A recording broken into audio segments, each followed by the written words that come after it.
বরফ গলা নদী নাম শুনলেই মনে হয় কোনো এক জমে থাকা নদীর শীতলতা ভেঙে বেরিয়ে আসছে প্রবল স্রোত, আর সত্যিই তাই।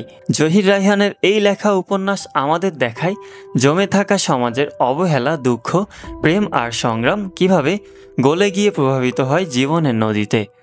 পরীক্ষার্থী হন বা সাহিত্যপ্রেমী, আজ মাত্র কয়েক মিনিটে বুঝে যাবেন পুরো উপন্যাসটি। তাই ভিডিও শেষ পর্যন্ত থাকুন, কারণ এই গল্পের প্রতিটি বাঁক আপনাকে আটকে রাখবে। শফিক উপন্যাসের কেন্দ্রীয় চরিত্র যুবক, স্বপ্নবান, কিন্তু জীবনের বাস্তবতা তাকে দ্বিধায় ফেলে।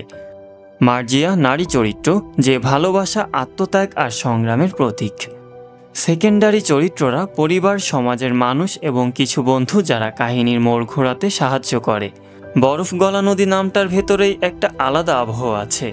মনে হয় কোনো নদী দীর্ঘদিন বরফে জমেছিল, একেবারে স্থির, নড়াচড়াহীন।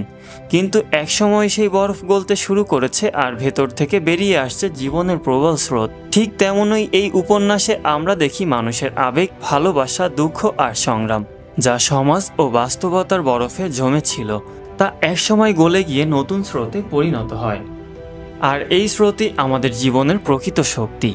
জহির রায়হান ছিলেন বাংলাদেশের সাহিত্যের এক উজ্জ্বল নক্ষত্র। তিনি শুধু সাহিত্যিক নন, ছিলেন চলচ্চিত্র নির্মাতা, মুক্তিকামী মানুষ। তার লেখায় সমাজের বাস্তব দ্বন্দ্ব, সাধারণ মানুষের সুখ দুঃখ, প্রেম সংগ্রামের কাহিনী বারবার ফিরে এসেছে। গল্পের কেন্দ্রে রয়েছে শফিক। তিনি এক তরুণ স্বপ্নবান মানুষ। জীবনের প্রতি তার কোনো জেদ নেই। বরফের নিচে জমে থাকা নদীর মতো তার ভেতরে একটা স্রোত বয়ে চলছে।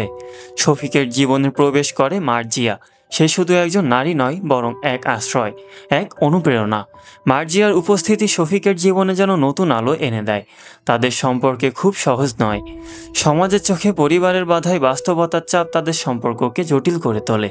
কিন্তু ভালোবাসা তো থেমে থাকে না, সেটা বরফে জমে থাকতে পারে, কিন্তু একসময় বরফও গলে যায়। শফিক মার্জিয়ার সম্পর্ক কেবল এখানে প্রেমিক প্রেমিকার কাহিনী নয়, বরং এটা একরকম প্রতীক। গল্প যতই এগোয় আমরা দেখতে পাই শফিক নিজের ভেতরে একটা পরিবর্তন অনুভব করে। শুরুতে সে হয়তো নিজের জন্য স্বপ্ন নিয়ে ভাবত, কিন্তু ধীরে ধীরে সে বুঝতে পারে জীবন কেবল নিজের জন্য নয়। মার্জিয়ার চরিত্রটিও গভীর গুরুত্বপূর্ণ। সে শুধু শফিকের প্রেমিকা নয়, বরং তার এক প্রতীক। শেষ পর্যন্ত উপন্যাস আমাদের শেখায় জীবনে যত বরফই জমে থাকুক না কেন, যত কষ্টই আসুক, একদিন তা গলবেই। আর সেই গলনের পর বেরিয়ে আসবে নতুন স্রোত, নতুন জীবন, নতুন আশার আলো।